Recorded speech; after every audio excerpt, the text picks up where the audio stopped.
ঘূৰি ফুৰিছে সেয়া গামোচা নহয়, আচলতে সেয়া শিৱজুৰিহে।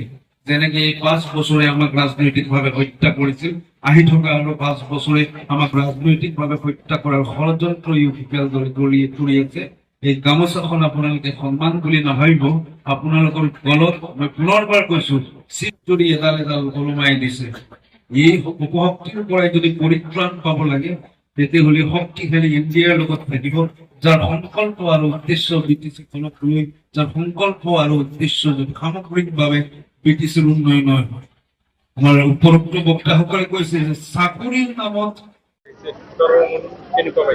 আমি দেশখনৰ কাৰণে এইখিনি কষ্ট স্বীকাৰ কৰিছোঁ। বিটিচি অঞ্চলৰ উন্নয়নৰ কাৰণে এইখিনি কষ্ট আমাৰ প্ৰত্যেকজন কাৰ্যকৰ্তা, BPF, BJP, AGP দলৰ কাৰ্যকৰ্তাসকলে এইখিনি কষ্ট স্বীকাৰ কৰিছোঁ। নিৰ্বাচনত জিকাটো আমাৰ অন্তিম উদ্দেশ্য নহয়। এই অঞ্চলৰ উন্নয়ন হ'ব লাগিব, ৰাস্তা ঘাট পদূলি এইবিলাক সুন্দৰকৈ নিৰ্মাণ কৰিব লাগিব, ইয়াত ভাল স্কুল হ'ব লাগিব, হস্পিটেল হ'ব লাগিব, য'ত 24 ঘণ্টা ডক্টৰ পোৱা যায়।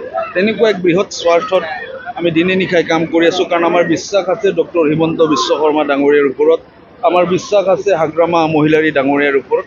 নিশ্চিতভাৱে তেখেতসকলক যদি শক্তিশালীভাৱে আমি নিৰ্বাচিত কৰি পঠাব পাৰোঁ, তেখেতে আমাৰ অঞ্চলৰ সমস্যাসমূহ দূৰ কৰিব। ইউপিপিএলে সমষ্টি ঘৰে ঘৰে পদূলিয়ে গৈ মানুহ গামোচা পিন্ধাইছে। পুনৰবাৰ মানুহক এই গামোচাৰ মাধ্যমেৰে UPPL দলৰ কাৰ্যকৰ্তাসকলে মাধমাৰ সোধাব বিচাৰিছে। আমাৰ কাৰণে সেইখন গামোচা দেখাত গামোচা, কিন্তু মই ভাবোঁ সেইখন গামোচা নহয়। মই ভাষণত কৈছোঁ সেইখন কি। এই কথাখিনি বাৰু গামোচাখনক অপমান কৰা হোৱা নাই। গামোচাখনক কেনেকৈ অপমান কৰিব? শিৱজুৰি গামোচা আৰু শিৱজুৰি। আপুনি যদি তেনেকৈ ভাবে, তেতিয়াহ'লে এইটো আপোনাৰ নিজৰ কথা। দাদা, গামোচা পিন্ধি সমষ্টিগত ৰাইজৰ মন জয়, ভোটাৰৰ মন জয় কৰিব পাৰিব নেকি ইউপিপিএলে? কেনেকৈ পাৰিব?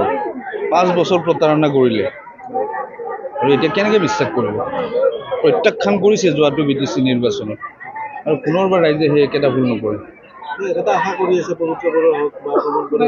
মই পবিত্ৰ বড়ো ডাঙৰীয়া, প্ৰমোদ বড়ো ডাঙৰীয়াৰ বিৰুদ্ধে মই ক'ব বিচৰা নাই। তেখেতসকলক ময়ো শ্ৰদ্ধা কৰোঁ, কিন্তু যেনেধৰণে এই বিগত 5 বছৰত কাম হৈছে, এই কামখিনি ৰাইজে সন্তুষ্ট হোৱা নাই।